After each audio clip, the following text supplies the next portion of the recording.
What's up, peeps? Nick Battle, aka NinosCorner, man. First off, if you like what you're listening to, if you like what you're seeing, go give me a 5-star like. Go give me a 5-star comment. Give me a nice review, man. I greatly appreciate it, man. But today, we're gonna talk about a bunch of my friends and family members that are Alabama alumni just talking so bad about my man Steve Sarkisian, man.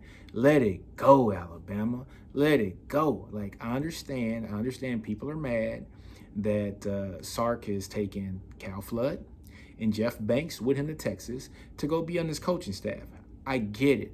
He didn't take everybody, he just took two coaches. But let me preface this with this, man. First off, my wife's from Alabama.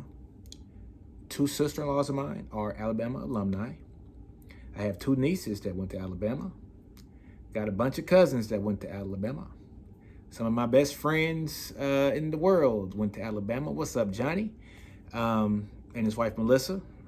Yeah, so in saying all that, I love all y'all, man. But stop being mad at Sark, man. Sark didn't do nothing to y'all. He just took two coaches, man. Two coaches. Now, I have this one friend who got in my timeline basically and told me that Nick Saban made Sarkisian. He made him. I'm like, really? Nick Saban didn't make him. He didn't make Sarkisian. Sarkisian was the offensive juggernaut that we've known before he even got to Alabama. You know, and be honest, he almost won a championship as an analyst when Lane Kiffin stepped out to go be the head coach of FAU, and they brought down Sark to actually coach that championship game. Got edged out. That was a really, really, really good game, though. You know, got edged out by Clemson, and it was what it was. But nobody made Sark, man. Sark is doing his thing. You guys were all lovey-dovey on Sark, man. He just put up so many points against Ohio State, another blue blood. He killed them. But in all honesty, man, I get it. I totally understand it. This is like the first time in Nick Saban's history at Alabama or at any school where he has given a coordinator complete control over one side of the ball. Like Sark has all the control over the whole offense. And Saban is one of those guys where he's a very detail-oriented person. You can just tell when he's talking and when he's coaching. He's very his way or the highway kind of thing. And it has worked for him. He has 7 championships, right? It has obviously worked. But this is the first time I think Nick Saban has ever felt so comfortable to where he can know that he can just concentrate on that defensive side of the ball with Pete Golding, right? And let Sark do his thing on the offense side of the ball. And this is the first time ever these last 2 years when Sark was the coordinator for Alabama, where Alabama has had their 2 best seasons ever as an offense. Now, mind you, he did have some great talent there. He had the Najee Harrises, the Devontae Smiths, the Jared Judys, the Ruggs, Mac Jones, Tua. He had all those players at his disposal, offensive line, off the chain. You talking about every skill position is covered with 4- and 5-star guys, mainly 5 stars. But this is the first time in the history. Saban's always had a bunch of 5 stars. But it's the first time in the history that Nick Saban, who's the greatest coach of this generation right now, has had the luxury of not having to have his fingerprints all over one side of the ball. So I get it. I get why y'all mad, but Sark only took 2 folks, man. He took Cal Flood. We know Cal Flood was going to go with Sark wherever he went. He brought him to Alabama from the Falcons. Okay? Come on, y'all. We know this, man. Now, I ain't going to lie. When he pulled Jeff Banks, I was like, Jeff Banks is that guy when it comes to recruiting. I was really shocked about the Jeff Banks pull. I was like, I see you, Sark. I see you. He did his thing on that one. But don't be mad at Sark, man. Sark didn't do nothing wrong. He just brought a championship to Bama. Brought the best offense y'all ever seen. Sark didn't do nothing wrong, man. Leave Sark alone, man. Didn't nobody make Sark. Just like Jay-Z said back in the day, man. He's hearing people saying that they made Hov.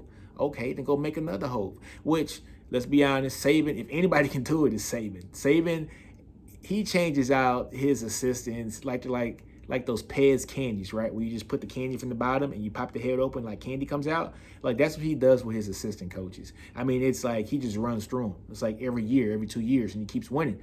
So what's to let you guys know? It ain't about Sark. It ain't about Lane Kiffin. It ain't about Jeff Banks. It ain't about Cal Flood. It ain't about Golding. It ain't about none of them. It ain't about none of them. It's about Saban. And I got a good homeboy talk to me today. He was like, well, you know, when what's the guy's name? Loxley went up to Maryland. He ain't take everybody. No, he did. Maryland and Texas, two different schools, man.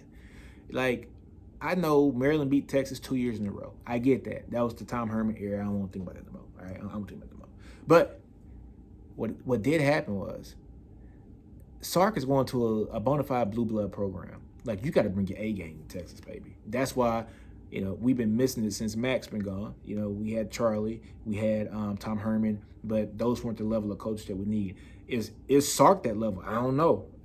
I don't know. There's only a couple proven, entities out there, but I think Texas had to take that leap to try to find like the next big thing and have somebody here who can essentially be here 10, 15 years. He's young enough to where he can be here 10, 15 years. Now, but getting back to the Alabama folks, man. All my Alabama family, man. I love y'all, man. I love y'all. But leave Sark alone, man. Leave Sark alone, man. Sark didn't do nothing to y'all. He didn't do nothing to y'all, man. He just won a championship. He just want to bring his boys with him to Texas. Now, I ain't going to lie. Like I said, the Jeff Banks caught me off guard. And I'm happy because that boy can recruit. But, I understand why he left, man. I done been in Tuscaloosa plenty of times, man. I know I'm going to get a bunch of phone calls after this podcast. I already know. I done been in Tuscaloosa plenty of times. And I lived in Austin for over 4 years. I was a student there, hook 'em horns all day long, Tuscaloosa, Austin. Tuscaloosa, Austin. $720K a year, 1.1 million. I'm taking that 1.1 in Austin, Texas. You know what I'm saying? I'm not staying in Tuscaloosa. There ain't nothing there but that college. I'm not going to Tuscaloosa. Period. Dot. Not doing it. I'm going to Austin. I'm going to the live music capital of the world. I'm going to have stuff at the Domain. I'm going to the Warehouse District. I'm going to 6th Street. I'm going to all restaurants. I'm going to VY Steakhouse. I'm going to all that. They don't got that in Tuscaloosa. They don't got no Domain in Tuscaloosa. They don't got that. So I'm going to Austin. I feel you, Jeff Banks. I feel you. You know what I'm saying? So yeah, Austin is where it's at. I get it. Y'all mad. Be big mad. I understand that y'all big mad. It is what it is. But we're going to see y'all in 22 and 23. And hopefully we got the recruits. But we can mess with y'all in 22 and 23. Don't take it bad. Don't take it out on us. But honestly, that should be a really good game. Sark, like I said, it's one of the best offensive minds we've seen in a long time in college football. Saban is Saban. He's the wizard. Man, he's that dude. Saban is that guy. And just to see his defensive mind frame and just genius against Sark's genius on the offensive side of the ball. And it's going to be a hell of a matchup in 22. But we still got a couple years for that. Actually, one more year for that. But y'all, don't be mad at Sark, man. He ain't do nothing to y'all. Sark didn't do nothing to y'all but just take two coaches. I didn't see y'all get mad at Marshall for taking your running back coach and then taking your wide receiver coach. I didn't see y'all get mad at that. So be mad at him. I don't see y'all being mad at him. Be mad at him, but you guys shouldn't be mad. Saban always locks and loads, reloads with the coordinators. He doesn't skip a beat. He's going to win the SEC West again and the SEC Championship again. That's what Nick Saban does. Hopefully we can win the Big 12 Championship this year, and maybe we'll see y'all early this year. Maybe we'll see y'all in the college football playoffs this year and then see y'all in 22. How about that? You know what I'm saying? And 23. 3 years in a row. Let's call it. Anyways, man, appreciate the convo, guys, man. I just wanted to come on here and just have a little bit of fun today, man. Everybody mad that my squad, the Longhorns, took Sarkisian and two of Alabama's, assistant coaches, with the O-line coach and the special teams and the tight end coach. But I get it, man. It's going to be a good season this year. Football's over, and I still want more. All right, so, man. Like I always say in all these, man, do you guys, man. Don't be afraid to fail. Outgrow your environment. Understand your brilliance, man. Love you guys, man. And stay off Sark, man. Sark didn't do nothing to y'all. Sark didn't do nothing to y'all. Stay off Sark, man. I'm out, though, man. Congrats, man, to the Texas team for getting them. Congrats, Alabama, for winning that championship. Yeah, man, hook 'em.